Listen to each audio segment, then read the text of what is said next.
मुरादाबाद में निपुण भारत मिशन राज्य परियोजना कार्यालय की ओर से मंगलवार को पंचायत भवन सभागार में मंडलीय कार्यशाला का आयोजन किया गया, जिसमें मुख्य अतिथि के रूप में मंडलायुक्त आंजनेय कुमार सिंह ने शिरकत की। इस दौरान कार्यशाला को संबोधित करते हुए मंडलीय सहायक शिक्षा निदेशक बेसिक व जिला शिक्षा अधिकारी बुद्ध प्रिय सिंह ने कहा कि जिले के नगर क्षेत्र के 47 प्राथमिक विद्यालय स्मार्ट सिटी परियोजना के तहत स्कूलों में ऑपरेशन कायाकल्प योजना का काम चल रहा है। उन्होंने कहा कि अगले 6 महीने में नगर क्षेत्र के स्कूल प्रदेश में सबसे बेहतर और आदर्श बन जाएंगे।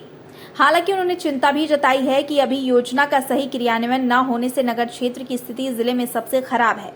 उन्होंने कहा कि मंडलायुक्त के निर्देशन में बहुत जल्द स्कूलों का कायाकल्प होगा। मार्च 2023 तक ऑपरेशन कायाकल्प के सभी 19 पैरामीटर पर स्कूल 100% संतृप्त हो जाएंगे। फिलहाल 87.26% प्रगति जिले की है। उन्होंने बताया कि वर्तमान में जिले के परिषदीय स्कूलों में 2,10,000 लक्ष्य के मुकाबले 2,18,000 छात्रों का नामांकन हुआ है। वहीं अब स्कूलों में उपस्थिति पर जोर दिया जा रहा है।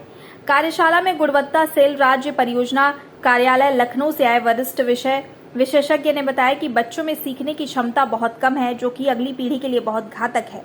उन्होंने भाषा और गणित पर विशेष ध्यान देने की जरूरत पर बल दिया। वहीं कार्यशाला को मुख्य विकास अधिकारी रामपुर और अन्य जिलों के मुख्य विकास अधिकारियों ने भी संबोधित किया। राज्य परियोजना कार्यालय के निर्देश के क्रम में सभी मंडलों में जो है निपुण भारत मिशन और ऑपरेशन कायाकल्प को लेकर गोष्ठियाँ आयोजित हो रही हैं। उसी के क्रम में मंडलायुक्त महोदय की निर्देश के क्रम में आज हम लोगों ने यहाँ एक मंडलीय गोष्ठी कराई थी, जिसमें मंडलायुक्त महोदय द्वारा अध्यक्षता की गई और सभी हमारे जो मंडल के मुख्य विकास अधिकारी महोदय थे उन लोगों ने प्रतिभाग किया है।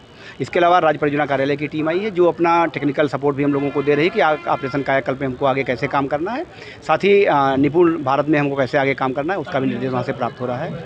इसमें सभी हमारे पंचायत राज विभाग के, शिक्षा विभाग के, ग्राम विकास के हमारे जितने भी वरिष्ठ अधिकारी हैं, सभी लोगों ने इसमें प्रतिभाग किया हुआ है। क्या कमियां हैं सर और क्या सुधार क्या कमियां जैसे कि आप जान रहे हैं कि जो हमारे बच्चों का शैक्षणिक लेवल जो अभी होना चाहिए वो शैक्षणिक लेवल बच्चों का नहीं है। उसी के लिए जो हमारे कक्षा 1 से 3 तक के बच्चे हैं उनको उनकी जो कक्षा है उसके हिसाब से उनकी योग्यता हो, उसी के लिए निपुण भारत मिशन चलाया गया है, जिसमें भाषा और गणित को लेकर हमारे लक्ष्य निर्धारित किए गए हैं। उस पर हम लोगों को काम करना है। कायाकल्प में अभी हमारा संतृप्तिकरण जो है पूरा नहीं हुआ है। उसमें हमें 19 पैरामीटर्स पे मार्च 2023 तक संतृप्तिकरण पूरा करना है। उस पर हम लोग काम कर रहे हैं। तो मुख्य रूप से ये 2 लक्ष्य थे जिस पे हम लोग काम कर रहे हैं और मार्च 23 तक हम लोग कायाकल्प के काम को पूरा करेंगे। ने जो मन से कहा कि हम 3 महीने का समय देते हैं, तो उसके तहत आप जैसे मंडल के लिए है और जिले के लिए तो क्या प्रयास रहेगा? जो सर ने एक अभिनव प्रयोग किया है जो हमारी कमियां हैं उनको दूर करने के लिए। जैसा कि पहले हमारे यहाँ सामान्य रूप से देखते हैं कि हमारे विद्यालयों में जो उपस्थिति बच्चों की होती है वो 55% से लेकर 65% के बीच में रहती है। आप भी लोग भी जाते होंगे, आप लोग भी देखते होंगे। तो हमारी कोशिश ये है कि उपस्थिति बढ़े। सर के निर्देशन में पहला काम ये किया गया है। दूसरा ये किया गया है जो बच्चों का लर्निंग लेवल है उसको और अच्छा किया जाए, इसके लिए सर ने एक प्रयास किया है। उसमें सर के निर्देशन में हम लोगों ने ये किया है कि जो हमारे विद्यालय हैं उनको हम 3 कैटेगरी में बांटेंगे। हमारे लाल श्रेणी के विद्यालय, हमारे पीली श्रेणी के विद्यालय और हरी श्रेणी के विद्यालय। जहां हमारे बच्चों का उपस्थिति 70% से ज़्यादा होगी और उन बच्चों का जो लर्निंग लेवल है वो 70% से ज़्यादा होगा, उन बच्चों को हम लोग उन विद्यालयों को हम लोग हरी श्रेणी के विद्यालय रखेंगे। और जिनके जहाँ ये 50% से 70% के बीच में होगा, दोनों चीज़ें उपस्थिति और उनका लर्निंग लेवल, वो हमारे येलो श्रेणी के विद्यालय होंगे। और जहाँ 50% से कम दोनों चीज़ें होंगी वो हमारे लाल श्रेणी के विद्यालय होंगे। उसी के आधार पर हमारे अध्यापकों का भी चिन्हांकन होगा कि कौन से विद्यालय कौन अध्यापक हमारे ग्रीन श्रेणी के हैं, कौन येलो श्रेणी के हैं और कौन लाल श्रेणी के हैं।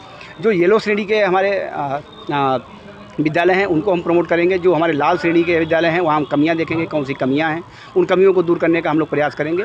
और जो ग्रीन श्रेणी के जो सर्वोच्च के हमारे वो होंगे उनको हम लोग पुरस्कृत करेंगे। और लाल श्रेणी में जैसा कि सर का निर्देश भी हुआ है कि अगर लगातार 3 महीने कोई लगातार खराब परफॉर्मेंस करता है तो हम लोग उसके खिलाफ कार्रवाई पर विचार करेंगे। 2023 तक आदर्श स्कूलों का लक्ष्य रखा गया है, किस तरह? कायाकल्प में मार्च 2023 तक हमें जो 19 पैरामीटर्स दिए हैं उनको संतृप्तिकरण कराना है, उसके तहत हम लोग काम कर रहे हैं।